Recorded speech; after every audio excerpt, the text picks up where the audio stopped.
De Blasio orders bridge tunnel checkpoints for COVID-19 quarantine. Toll booths aren't the only thing stopping drivers on the way to New York City. The New York City Sheriff's Office will work to enforce the state's quarantine order by setting up coronavirus checkpoints at bridges and tunnels to instruct visitors on the quarantine rules, Mayor Bill de Blasio announced on Wednesday.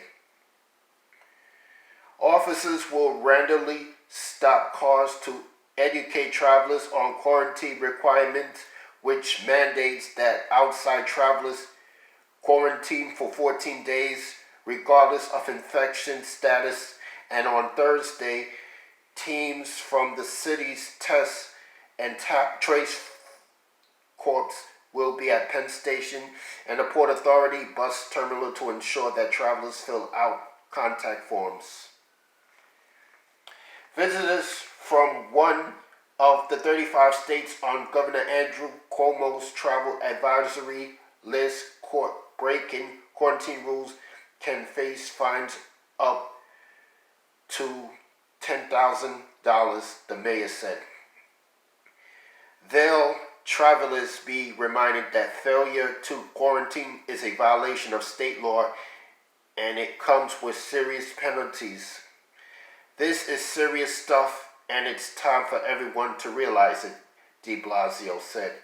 If we're going to hold at this level of health and safety in the city and get better, we have to deal with the fact that the quarantine must be applied consistently to anyone who has traveled. According to Dr. Ted Long, head of the New York City's Test and Trace Corporate Corps, a fifth of new cases in the city are coming from travelers coming from other states.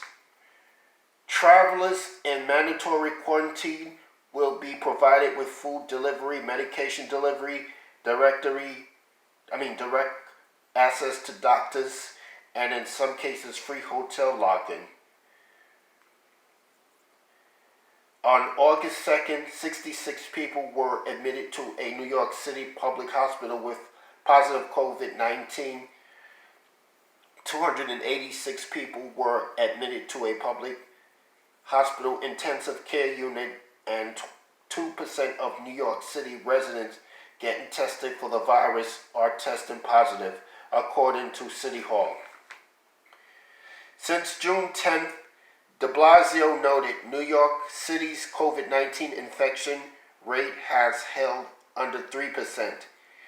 He remarked that the consistent 2-month level of infection is extraordinary and that city government seeks to drive that down even further.